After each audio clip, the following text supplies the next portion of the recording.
Triangle,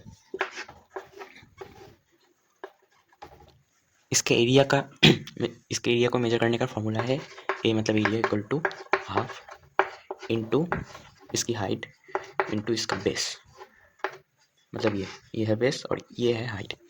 सो ये formula कैसे बना, आज हम इसके बारे में बात करेंगे। तो सबसे पहले ये जानना ज़रूरी है, मतलब जानना नहीं, इमेजिन करना ज़रूरी है एरिया को। अब जब हम बात करते हैं 5 सेमी लाइन के बारे में, तो आपको कुछ इस तरह से इमेजिन करना है। 1 सेमी मतलब 1 डॉट, 5 सेमी मतलब 5 डॉट्स, 5 डॉट्स, ये हो गया 5 सेमी। और एक रेक्टेंगल में मान लीजिए एक रेक्टेंगल है, यहाँ है 10 सेमी, यहाँ है 30 सेमी। इसके एरिया को मेजर करने के लिए हम क्या करते हैं, 10 और 3 को मल्टीप्लाई करते हैं ऐसे।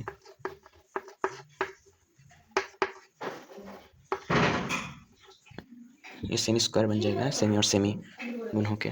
सो 30 सेमी कैसे हुआ, इसके लिए एक इमेजिनेशन चाहिए। उस रेक्टेंगल को ऐसे डॉट्स के रूप में इमेजिन कर देंगे।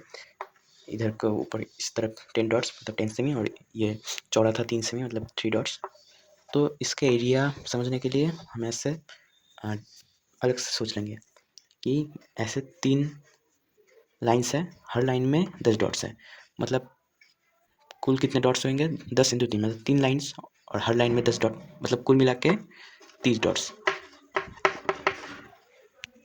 यहाँ ये डॉट्स इस रेक्टेंगल के एरिया को रिप्रेजेंट करते हैं। कहा कि रेक्टेंगल या स्क्वायर, इनके मामले में अगर इसको हम h और इसको b मान ले, तो h into be simply a बन जाते हैं। लेकिन ट्राइंगल के मामले में यहाँ एक हाफ मल्टीप्लाई होता है।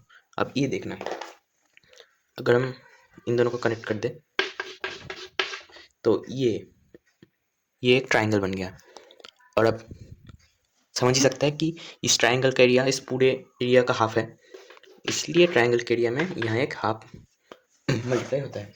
इसको हम, लेकिन ट्राइंगल से ऐसे नहीं होते, ये इसका ये वाला हिस्सा 90 डिग्री है, 90 डिग्री को ऐसे भी लिख सकता है और ऐसे भी लिख सकते हैं। यही अच्छा तरीका है बॉक्स बना देना। तो अब कुछ ऐसे भी ट्राइंगल्स होते हैं जिनमें कोई 90 डिग्री नहीं होता, और ये थोड़ा बहुत 90 डिग्री जैसा दिख रहा है, लेकिन ये 90 डिग्री से ज़्यादा है, ये एंगल 90 डिग्री से थोड़ा ज़्यादा है। सो इनमें भी वो half into h into B वाला फॉर्मूला कैसे अप्लाई होता है, उसे कुछ ऐसे समझें। अगर ये है उसका h ट्राइंगल का, और इसको हम b मान ले, ठीक है, तो इस पूरे को हमने b मान लिया। तो अभी आप यहाँ पे ये कल्पना कीजिए, ये भी h है और यहाँ भी ये भी h है, इन दोनों को लगा दें एक साथ। अब इस बॉक्स में ए ये है, ये बी, ये सी, सॉरी ये नहीं, ये सी और ये डी। इस पार्ट में बी सी डी, इस पूरे का मतलब इस त्रिभुज के यह हिस्सा इस पूरे बॉक्स का आधा है, मतलब ये त्रिभुज का बड़ा हिस्सा है,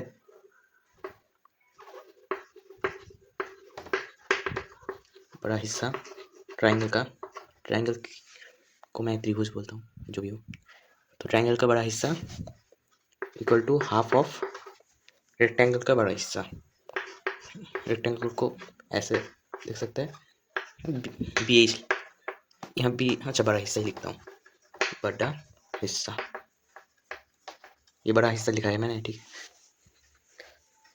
और इस तरफ ट्राइंगल का छोटा हिस्सा equal to rectangle, half of rectangle का, मैं रेक्टेंगल के छोटे हिस्से का half.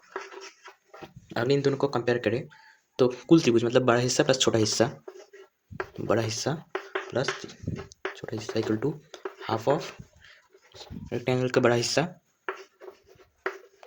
Plus half of rectangle का छोटा हिस्सा। ये तो समझ आए। अब अगर मतलब ये फुल त्रिभुज हो गया, बड़ा और छोटा मिलकर फुल त्रिभुज। और यहाँ हाफ, दोनों में से कॉमन ले लिया।